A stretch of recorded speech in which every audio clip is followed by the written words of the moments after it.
Yes, ready. 100 watts per minute. Start. Delhi सरकार ने असहाय बुजुर्गों के लिए चौथा वरिष्ठ नागरिक आवास शुरू किया है।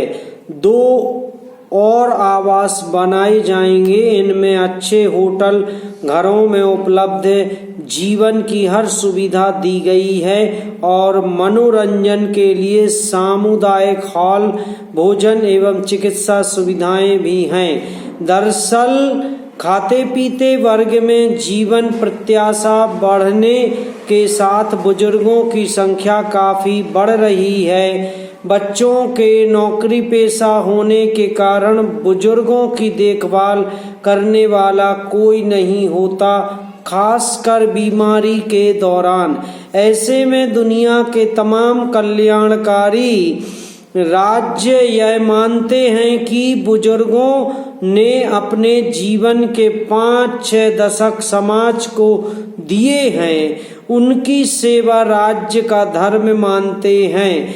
भारत में वैसे भी सामाजिक सुरक्षा की योजनाएं नहीं रही हैं और स्वास्थ्य सेवा का सार्वभौमिकरण नहीं हुआ है। आज जरूरत है कि बुजुर्गों के जीवन को सहज और खुशगवार बनाने के लिए सरकारें अपनी भूमिका पहचानें। समूह में रहने से बुजुर्गों का खालीपन भी दूर होगा और यह भी संभव है कि जो बुजुर्ग शारीरिक मानसिक रूप से सक्षम हो उन्हें गरीब बच्चों की अनौपचारिक शिक्षा के लिए स्वैच्छिक तौर पर नियोजित किया जाए।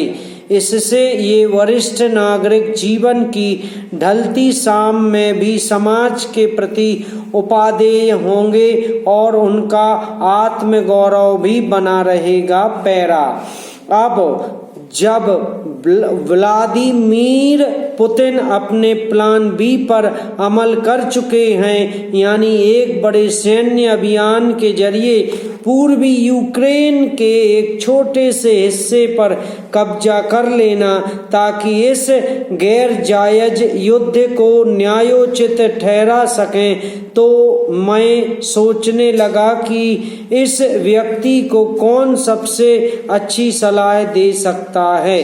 जब मैंने अमेरिका के श्रेष्ठ रणनीतिकार और रक्षा मामलों के विशेषज्ञ से संपर्क किया और इस पर उनकी राय जानना चाही, तो उन्होंने बिना किसी झिझक के कहा, मैं पुतिन को एक ही मशवरा देना चाहूँगा, अब तो युद्ध रोक दीजिए महाशय। वैसे भी यह बुनियादी नियम है कि जब आप किसी गड्ढे में गिर गए हों तो कम से कम एक काम तो बिल्कुल ना करें, और वह है उस गड्ढे को और गहरा खोदने चले जाना। पैरा।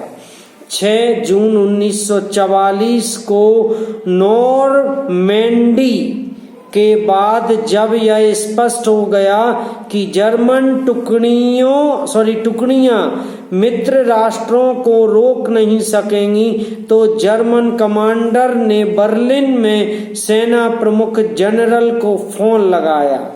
जनरल ने पूछा, अब हम क्या करेंगे? जिस पर कमांडर ने जवाब दिया, अक्ल के दुश्मन, अब हमारे पास सुलह करने के अलावा चारा ही क्या है।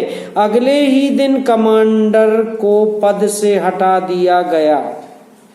पुतिन ने भी यही किया है। उन्होंने युद्ध के दूसरे चरण के लिए एक नए सीनियर जनरल को नियुक्त किया है, जिससे सीरिया में विरोधियों को क्रूरता से कुचल दिया था। इतिहास का सबक यह है कि जर्मनों को अपने कमांडर को हटाने का खामियाजा भुगतना पड़ा था। पुतिन को भी दूसरे चरण में कड़े प्रतिरोध का सामना करना पड़ सकता है। पैरा।